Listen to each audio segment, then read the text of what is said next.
Welcome back. Cabinet બેઠકમાં સુરતના પૂર પર ચર્ચા કરવામાં આવી. મુખ્યમંત્રીની અધ્યક્ષતામાં જે કેબિનેટની બેઠક મળી તેમાં સુરતના પૂર ઉપર અહીંયા ચર્ચા કરવામાં આવી. પ્રભારી સચિવોને અસરગ્રસ્ત વિસ્તારોમાં જવા સૂચના આપવામાં આવી છે.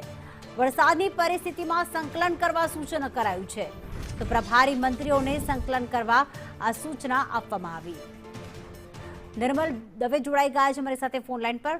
નિર્મલ, આજે જે કેબિનેટની બેઠક મળી ત્યારે સુરતમાં જે સ્થિતિ સર્જાઈ છે ખાડીપુરની, એના પર ચર્ચા કરવામાં આવી છે.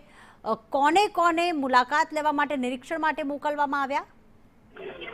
જો તમામ જે એસીએસ કક્ષાના અધિકારીઓ છે કે જેને પ્રભારી વિસ્તારની જવાબદારી સોંપવામાં આવી છે, તેમજ જે સચિવ કક્ષાના અધિકારીઓ છે કે જેને પ્રભારી વિસ્તારની જવાબદારી સોંપવામાં આવી છે, તે તમામ સચિવોને તેમજ અગ્ર સચિવોને પોતપોતાના પ્રભારી વિસ્તારમાં જવા માટે સૂચના આપવામાં આવી છે.